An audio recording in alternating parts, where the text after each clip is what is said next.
গুলমার্গে কেবল কারে যান্ত্রিক ত্রুটি, গন্ডোলায় আটকে পড়েন কয়েকজন পর্যটক।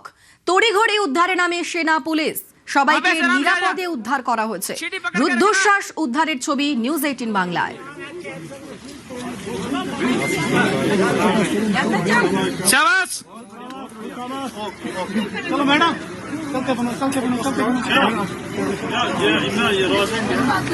आराम आराम एक पैर एक स्टेप ले उठा, एक पैर आगे पीछे रख।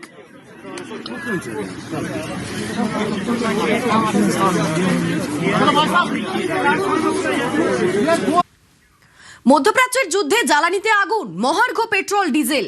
বিশ্বের বহু দেশে হু হু করে বাড়ছে তেলের দাম। দাম বেড়েছে ভারতেও, তবে বাকি দেশের তুলনায় অনেকটাই কম সেই বৃদ্ধির হার।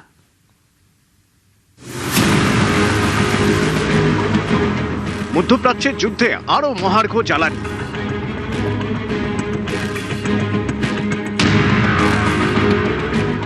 চীন থেকে আমেরিকা, পাকিস্তান থেকে শ্রীলঙ্কা, পেট্রোল ডিজেলের দাম বেড়েছে হু হু করে। ভারতেও বেড়েছে তেলের দাম।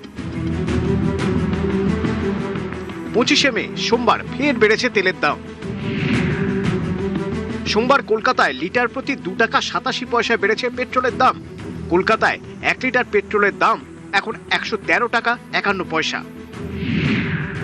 প্রতি লিটারে ডিজেলের দাম বেড়েছে 2 টাকা 8 পয়সা। সোমবার শহরে লিটার প্রতি ডিজেল 99 টাকা 82 পয়সা।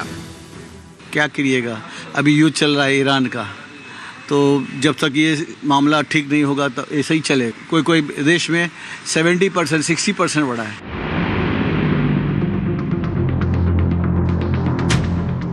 ইরান যুদ্ধের জেরে আগুন লেগেছে জ্বালানিতে। ফেব্রুয়ারি থেকে কার্যত বন্ধ হরমুজ প্রণালী। বিশ্বজুড়ে তৈরি হয়েছে জ্বালানি সংকট। বাড়ছে তেলের দাম, তার আঁচ পড়েছে ভারতেও। তবে ফেব্রুয়ারি থেকে অন্যান্য দেশ যখন হু হু করে তেলের দাম বাড়িয়েছে, তখন সব থেকে কম দাম বেড়েছে ভারতে।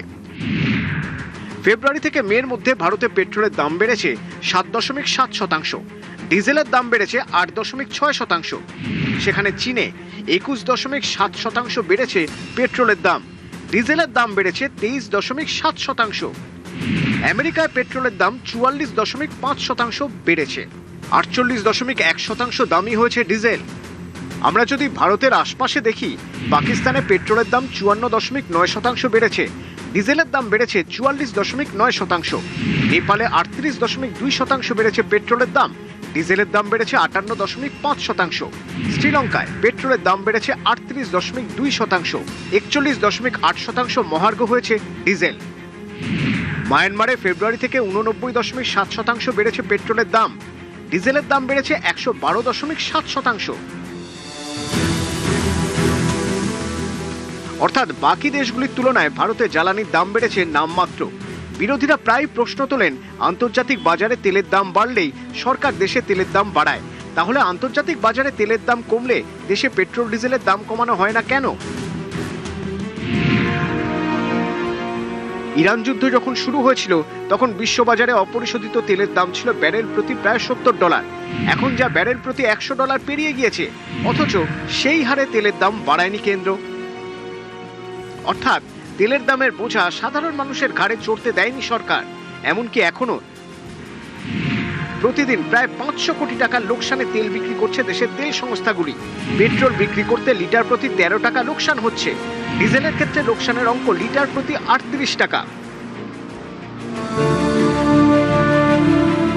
পেট্রোলিয়াম মন্ত্রক বলছে, রাশিয়া ইউক্রেনের যুদ্ধের ফলে 2022 থেকে আন্তর্জাতিক বাজারে অপরিশোধিত তেলের দাম বেড়েছে।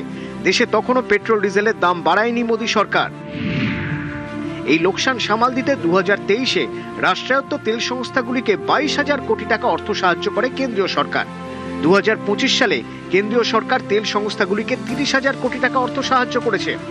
ফলে বিশ্ববাজারে তেলের দাম কমলে যেমন দেশের তেলের দাম কমানো হয় না, তেমনি বিশ্ববাজারে তেলের দাম হু হু করে বাড়লেও তার আঁচ সেভাবে সাধারণ মানুষের গায়ে লাগতে দেওয়া হয় না। এটাই মোদী সরকারের দূরদর্শিতা। নিউজ 18 বাংলা।